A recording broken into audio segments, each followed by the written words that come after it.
dégg benn baat mooy Ardo Gningue du korité këram mais loolu mooy lan ban Sénégal la ñu nekk Ardo Gningue du korité këram pour lan moom def na benn poste nit ñi xëy na bëgg nañ ko jël interprété ko naneen defaat na beneen poste ni leen lii ma wax ngeen bëgg ko jàppe ay saaga man bokk man jàppewu ma ko ni lii saaga la def na ko xawma lan la wax sax nee na moom li nee na mooy seen li bon kay loolu du saaga mais pourquoi nit ki buy wax opinion ñu bëgg ko jël bëgg ko malmené bëgg ko tëj mais kaso da ngeen a foog ni mais yéen waa Pastef yi ñin nekkandooloon ñun ak yéen ca kaso ba xam ngeen lan mooy kaso bu leen tombé mukk ci piège Macky Sall te ngeen bàyyi Bassirou Diomaye Faye ak Ousmane Sonko ñu diriger réew mi ñu téye réew mi comme ni ñu ko war a téewee yéen ñi nekk ci réseaux sociaux ngeen bàyyi influence bi ngeen nekkee ku wax rek ngeen bëgg a jël ni kii nañ ko tëj nan ko nangam non man maa ngi fii États-Unis mais à chaque fois damay gis fii américains yi suñ amee lu leen naqari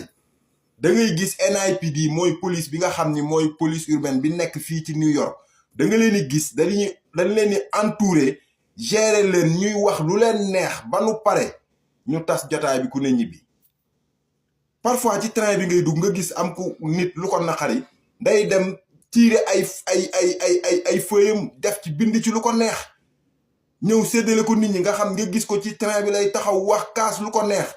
bu paree xoolal police yi lay rom ñi dem yoonam Serigne Cheikh Ahmed Tidiane Sy dafa wax ni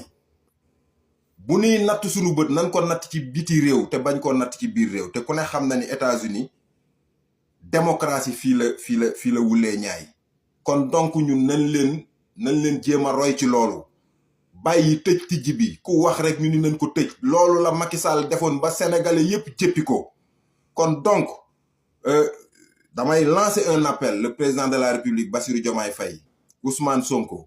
que influenceurs yi ak procureurs yi nga xam ne ñoo ne ci tribunaux yi ñu bañ a déglu influenceurs yi nga xam ni ñooy ne ci réseaux sociaux yi ku wax rek ñu ni nañ ko dem jàppi gis nañ fi ñu bari saaga nañ fi te kenn jàpp leen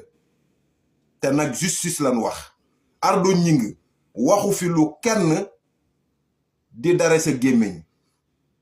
moom mi wax bi nit ñi bëggee yóbbu waxam fenn nee na leen carrément waxuma lii mais nit ki li mu wax moom nee na lii laa wax na ko leeral na ko mais lan ngeen bëgg da ngeen bëgg jël li mu wax ni ko non yow waxoo lii léegi yow lii nga wax dañ lay tëj